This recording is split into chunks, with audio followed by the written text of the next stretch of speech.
Velkommen til Demokrati. Demokrati er en programserie, som diskuterer demokratiets udvikling og tilstand, og vi diskuterer det lokalt og nationalt i EU og globalt. Demokrati produceres af TV Østerbro og sendes på Kanal København. I denne udsendelse skal vi belyse spørgsmålet, hvordan har demokratiet det i dagens Danmark?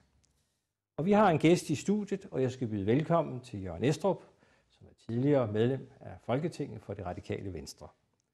Jeg er studievært og hedder selv Kjeld Lykke. Hvert år den 5. juni fejrer vi underskriften i 1849 på vores frie forfatning, som kaldes Danmarks Riges Grundlov. Grundloven har siden været ændret i 1866, i 1915, 1920 og senest her i 1953. Grundloven er det juridiske fundament og bolværk for det danske demokrati. Men for mange er demokratiet mere end valgprocedurer, lovparagrafer og regler. Demokratiet har også noget at gøre med den måde, vi dagligt omgås hinanden på i samfundet. Også den måde, hvorpå vi dagligt og løbende træffer beslutninger. Og Jørgen Estrup, det overordnede demokrati i Danmark, det hviler jo på Montesquieus tanker der fra midten af 1700-tallet om magtens tredeling i den lovgivende magt, som jo er Folketinget, den udøvende magt, det er jo regeringen, og den dømmende magt er domstolen. Hver har jo så sit kompetenceområde, men man skal også gensidigt holde lidt øje og kontrollere lidt hinanden. Nu ser vi lidt bort fra EU i denne her sammenhæng, det kan vi komme lidt tilbage til, men hvis du skulle give et bud på, hvordan fungerer denne magtens tredeling i det danske demokrati i dag? Det fungerer vel rimelig godt. Jeg kunne have fristet til at sige med sådan et radikalt både og, men stort set synes jeg, det fungerer rigtig godt. Jeg kan nævne sådan et enkelt eksempel fra min folketingstid. Når folketingsudvalget rejser, så inviterer de ofte ministeren med, men det er meget med understregning af, at ministeren bliver inviteret med. Og det har de lidt svært ved at vende sig til i udlandet, fordi han er altså ikke den, der leder delegationen. Det er formanden for det pågældende folketingsudvalg, og det skaber nogle ganske pudsige situationer, som jeg blandt andet har oplevet sammen med Poul Nielsen. Det kan være lidt svært at fordele rollerne. Men ellers fungerer det sådan set meget godt, synes jeg. Men der er da ting, som man kunne hæfte sig ved. Vi havde en lang periode, hvor domstolene var et problem, fordi de var for tæt på Justitsministeriet. Det har vi vel nogenlunde fået løst med Domstolsstyrelsen. Men der er andre ting, hvor man godt måske kan spørge sig selv, om vi er nået til vejs ende. Altså, når politiet skal finde ud af, om der skal rejse sager mod politifolk, jamen så har man jo altså statsadvokaten, som skal tage stilling til det.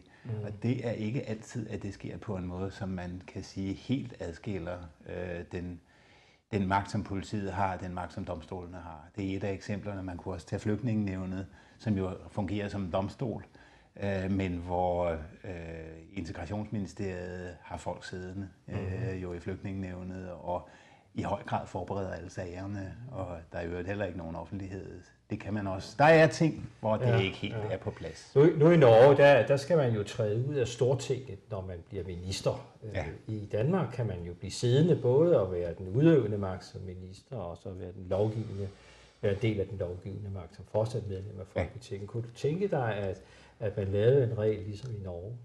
Synes jeg ville være overordentligt naturligt at gøre, og ville betyde, at man ville komme meget tættere på en klar opdeling. Tværtimod havde vi jo nogle voldsomme diskussioner i Folketinget i min tid, om man kunne acceptere, at folketingsmedlemmer fik orlov fra Folketinget, når de blev ministre. Det var der jo nogen, der sagde, at det var snyd. Jeg synes tværtimod. Ja, okay. Så det var et klart budskab om, at et sted, man kunne sætte ind. Vi har jo så også en ombudsmandsinstitution her. Vi var jo de første i verden, der etablerede jo ombudsmand. Det er sådan et af de få ord, der er gået ind i verdenssprogene rundt omkring. Ja, det kan man møde selv i Afrika. Selv i Afrika ved de, hvad en ombudsmand er. Ja, præcis. Okay, ja. Men han skal jo dels holde lidt øje med lovgivningen i Folketinget, men er jo også blevet en klageinstans for borgerne. Han har jo ikke nogen kompetence til i hvert fald at sætte noget igennem. Er den institution stærk nok? Altså, den har jo sådan set vist sig at være meget stærk. Og det er oplagt, at at der ikke er en formel kompetence hos ombudsmanden, gør jo selvfølgelig, at hvis en regering og nogle ministre vil sidde og overhøre, hvad han siger, så kan de jo gøre det. Og der har vi heldigvis haft den holdning, som var helt bredt accepteret på tværs af de politiske skel, at det gør man ikke. Altså der er grænser, og at det er så vigtigt for os, at borgerne har den der klageinstans, og at den bliver respekteret. Det er et fundament for vores demokrati. Så i og for sig har jeg indtil for ganske nylig været tilbøjelig til at sige, at det går fantastisk godt. Men nu begynder vi jo altså lidt at få sager. Altså, vi har lige for nylig haft en sag, hvor statsministeren uden at blinke siger, at han skal nok bestemme, hvem han snakker med, og hvis han snakker med en journalist, men ikke med en anden, så vedkommer det ikke andre end ham selv. Ombudsmanden har sagt, at der kræves altså, at man ligestiller i forbindelse med pressedækning og ting og sager. Og det synes jeg er uheldigt. Der er klart et problem, og det er selvfølgelig noget, der vil rejse en debat igen. Er grundlovens bestemmelser og den klage, som borgerne bør have ifølge grundloven, er den tilstrækkeligt sikret i en institution som ombudsmanden? Ja, andre lande har jo en forvaltningsdomstol. Og det er et frygteligt tungt apparat. Men ja, Tyskland har det jo for eksempel, ja. Og det kan man jo godt spørge sig selv. Altså, så er der jo ikke nogen tvivl om, hvor kompetencen ligger. I USA har man også altså domstolene har kompetence i forhold til grundloven, altså den amerikanske forfatning, og det er en væsentlig retspraksis. Her kan man jo se, at det kan være fantastisk svært for borgerne, hvis de mener, at grundloven ikke bliver holdt, og så at rejse en sag. Vi har lige set det i forbindelse med Irakkrigen, at domstolen viger tilbage for at sige, at man har overtrådt grundloven, og der er ikke nogen altså man kan komme så langt, som man faktisk påstår, at borgerne har ikke nogen legitim adgang til at rejse en sådan sag. I nyere tid er der jo vel faktisk kun tvindloven, som højesteret har underkendt. Lige præcis. Lige præcis. Ja. Og det synes jeg er yderst problematisk. Ikke? Altså, der bør være en sikkerhed for, at det helt grundlæggende for vores demokrati, at det kan man også få prøvet, om den udøvende magt faktisk overholder. Ja. Noget, der så sket, det er selvfølgelig politisk, ideologisk bestemt en ændring af den offentlige forvaltnings juridiske grundlag. Man har jo lavet statslige aktieselskaber, man har privatiseret osv. Ja. Og hvad man tidligere som borger kunne have få aktindsigt i ved at henvende sig, det er jo nu lukket af, fordi aktieselskaber, der er jo ikke den samme åbenhed, ikke? Og hvis det er privatiseret, ja, så er det jo privat virksomhed. Ser du ikke et demokratisk problem? Nu lægger det måske lidt i ordene, svarer lidt i munden. Altså jeg fornemmer godt, at du er hen måske. Er der ikke et demokratisk problem i det, eller hvad? Eller er det jo, der er specielt, hvis man udnytter det, så at sige, til at lave en barriere imellem den offentlighed, som der altid bør være, når man for eksempel bruger statslige penge, eller offentlige penge i det hele taget, enten de er statslige eller kommunale. Og det er jo lidt det, man har set af en række af de for eksempel store byggeprojekter, vi har haft, hvad enten det er DR-byen, eller det er metroen, eller andre ting, at det er fantastisk svært at komme til bunds i, hvad var det egentlig, der blev besluttet, hvad var grundlaget, hvordan blev der handlet, var der den nødvendige baggrund i fornuftige beslutninger, eller blev der så at sige skaltet og valtet med offentlige penge, og det synes jeg, der er uheldigt. Men på den anden side må man også sige, at der er jo i høj grad også en anden bevægelse i retning af, at man har ønsket større effektivitet, og derfor også har fået nogle beslutninger om, at man skulle privatisere for, at nogle statsvirksomheder kom til at fungere bedre i en privat sammenhæng. Så det er den der balance med det er i høj grad en balance, ikke? På den ene side og netop. Ja. Ikke? Og, altså i USA har man et begreb, der hedder checks and balances, en række sammenhænge. Det er kolossalt vigtigt, at man hele tiden holder sig for øje, at når man ændrer noget, som i og for sig var en forudsætning, den måde grundloven var skrevet på, at man så sikrer sig, at der er stadigvæk nogen, der kan kontrollere på borgernes vegne. Men hvis vi så breder det lidt ud, hvordan vurderer du ytringsfriheden, som er en grundlæggende rettighed i måske en af de allermest grundlæggende i demokrati. Hvordan vurderer du, den fungerer i dag? Nu bliver den jo sat lidt på prøve i forbindelse med Muhammed-krisen. Stod den sin prøve? Ja, det ved jeg ikke rigtigt. Altså, der var jo ikke nogen tvivl om, at man så at sige kunne sige, hvad man ville. Det var vel i og for sig konklusionen, at ytringsfriheden havde meget hvide grænser. Det var ikke der, problemet lå. Problemet var vel lidt mere, hvordan vi bruger den, efter min mening. Jeg synes selvfølgelig, at det er en fundamental ret i det danske demokrati og noget af en grundpille. Men jeg synes på den anden side også, at man skal være klar over, at det er lavet på baggrund af det danske samfund og til brug i det danske samfund. Det er altså ikke noget, man kan bruge i et samspil med omverdenen, uden at man må tænke sig godt om. Og det er kun, hvis man gør det på en relativt tolerant måde. Jeg synes for eksempel, at man skal være fantastisk forsigtig med at forhåne andre mennesker og bringe dem i en situation, hvor de føler sig groft forulempet. Det er altså noget, der skaber konflikter. Det mener jeg er undergraven for ytringsfriheden. Men Jørgen, det er jo sådan en blød humanistiske holdning. Ja, her er det jo, nogle gange bliver det jo kørt, og nogle bliver du altid kørt helt ud til den juridiske grænse, ikke? Og ud fra den, der må folk jo bredt sige, hvad de... Jamen, folk må gerne bredt sige, hvad de vil, men jeg synes også, man kan tænke på, hvad var baggrunden egentlig for vores egen måde at skabe demokrati på. Jeg tror, at det afgørende for det danske demokrati og den måde, det blev til, det var samtalen. Og hvis samtalen består i, at man står og råber til hinanden og generer hinanden på det groveste, så er man altså faktisk også ved at spolere vores demokrati. Jeg tror, man er i den helt firkantede kamp for ytringsfriheden meget nemt kommer til at glemme samtalen. Og så glemmer man også demokratiet. Fordi det, du siger, det er jo virkelig en demokrati, er jo mere end bare juridiske regler. Det er jo også en kultur. Altså højskolebevægelsen, som var en del af det, som det danske samfund i vores nuværende udgave bygger på, var i høj grad spørgsmålet om samtaler. Går vi længere tilbage, så kan man jo bare begynde at se på tingstederne rundt omkring i landet. Hvad må de lavede på de der forskellige sten, når de mødtes? Ja, de sad og snakkede sammen og prøvede på at forklare hinanden, hvordan sagerne skulle ordnes. Og det er vel egentlig meget fornuftig måde at prøve at få verden til at fungere på. Så er jo i en rundkreds og var ligeværdige på den måde. Netop. Ja.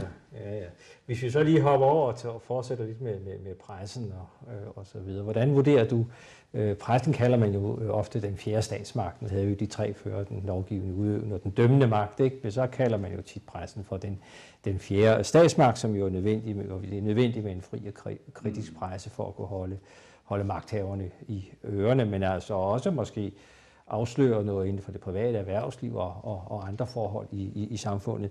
Men indimellem har man nogen i hvert fald opfattelsen af, at pressen kører meget på enkeltsager, og de har også med at pille måske nogle personer ud og sætte i gabestop. Det var sådan et udspil herfra. Hvordan vurderer du pressens funktion i dag i dagens demokrati? Altså, jeg synes, man kan se lidt af tendensen i fænomenet gratisaviser. Og selvfølgelig også i den måde, som fjernsynsprogrammerne, hvad enten det er TV2 eller Danmarks Radio, udvikler sig. Underholdningen og det let overfladiske, det er kommet i højsædet, og medierne er kommercielle foretagender, og de følger den udvikling. Altså, efter min mening, så er pressen ikke god nok til at følge den kritiske vinkel. Man er for tilbøjelig til at lade sig charmere af de umiddelbare indtryk. Jeg skal ikke begynde at blande mig i konkrete sager, men jeg kan ikke lade være med at tænke på, hvordan Peter Brixtoft i sin tid blev båret på hænder af en samlet presse. Og lidt af det samme så vi jo også, da den nuværende regering kom til. Der er en tendens til, at man ikke graver særligt dybt. Man har sine favoritter. Ja, okay. Det var så et lille hip til pressen, så det må vi håbe, de ser. Det må de da gerne. Jeg ved jo, Jørgen Estrup, du har en særlig interesse jo for udenrigspolitik og sikkerhedspolitik, og du har jo så også udgivet denne her bog, Uden kompas, og med en undertitel Dansk Udenrigspolitik efter 1945. Den kom jo så lige efter, du havde forladt Folketinget i 2001, eller var det 2000, deromkring, ikke? Ja. Men i bogens forord, så anfører du, og jeg citerer, at formålet med at skrive bogen, det er at realisere et længe næret ønske om at beskrive vilkår og muligheder for den del af dansk politik, hvor demokrati og parlamentarisme endnu ikke er rodfæstet, udenrigspolitikken. Vil du uddybe det synspunkt? Jamen det vil jeg godt, og det er jo en af de steder, hvor man kunne sige, at der er tiden altså løbet fra grundloven. For vi har en paragraf i grundloven, som ikke bare siger, at det er kongen, der fører udenrigspolitikken. Det kan man fortolke sig ud af, men altså det er i hvert fald regeringen, der fører udenrigspolitikken. Og kun rådfører sig med Folketinget, og i helt specielle tilfælde skal have opbakning, når de skal have mandat til et eller andet.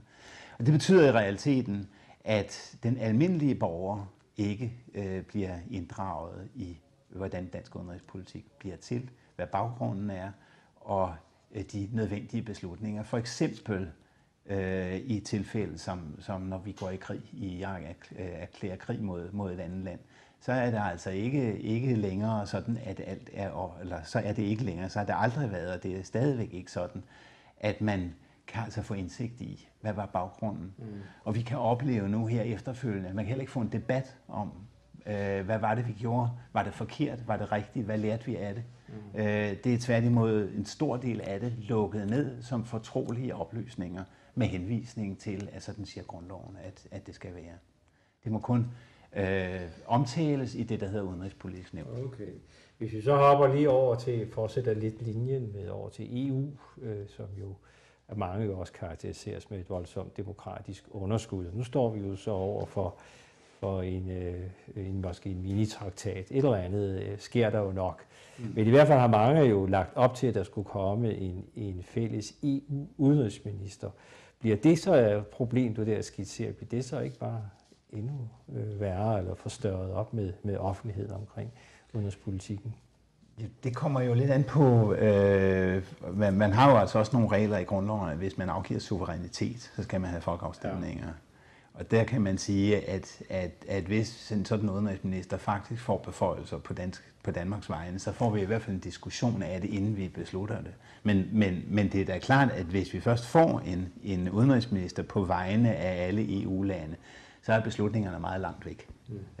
Og jeg tror, at den almindelige borger vil føle, at det er meget svært at forstå, hvad det er, der er blevet givet tilsagn på hans eller hendes vegne, og dermed nogle helt konkrete, meget hårde byrder, for eksempel når man sender soldater i krig.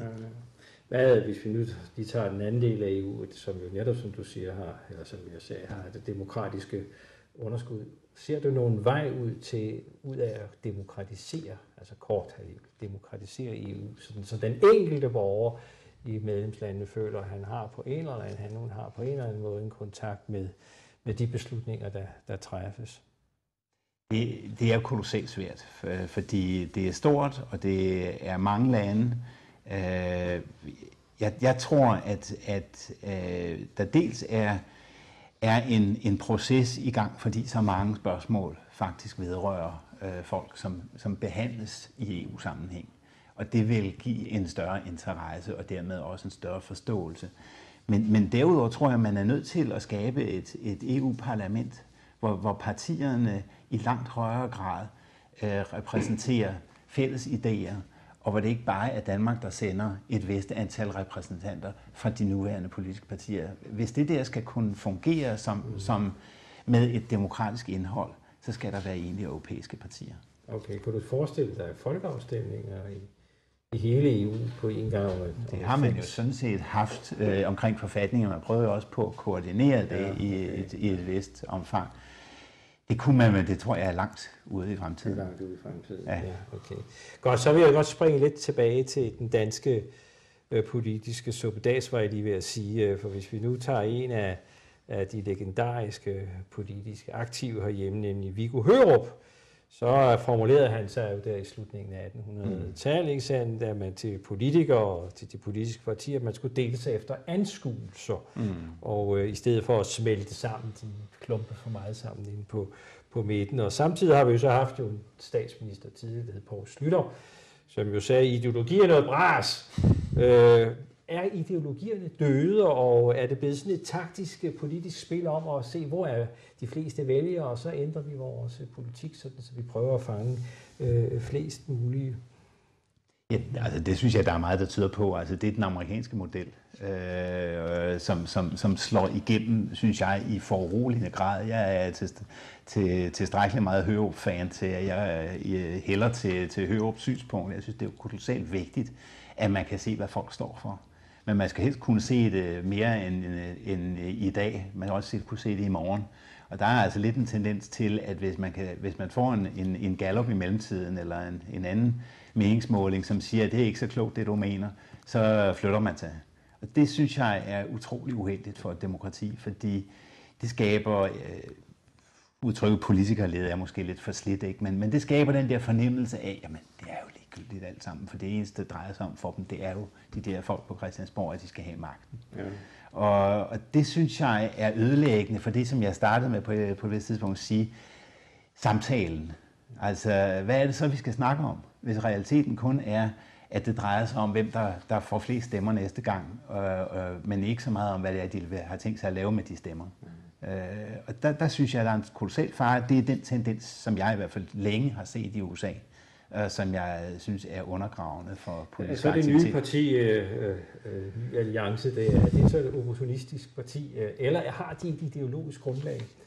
Kunne man jo fristes til at spørge. Altså, jeg har ikke set det ideologiske grundlag endnu, og det kan man selvfølgelig sige, at det må de også have lidt tid og lov til at skabe sig. Men jeg er ikke tryg, når jeg hører Naser Khader sige, at danskerne de er altså trætte af alt det der med detaljer i politik og sådan noget. Det er en mavefornemmelse, det skal afgøres på.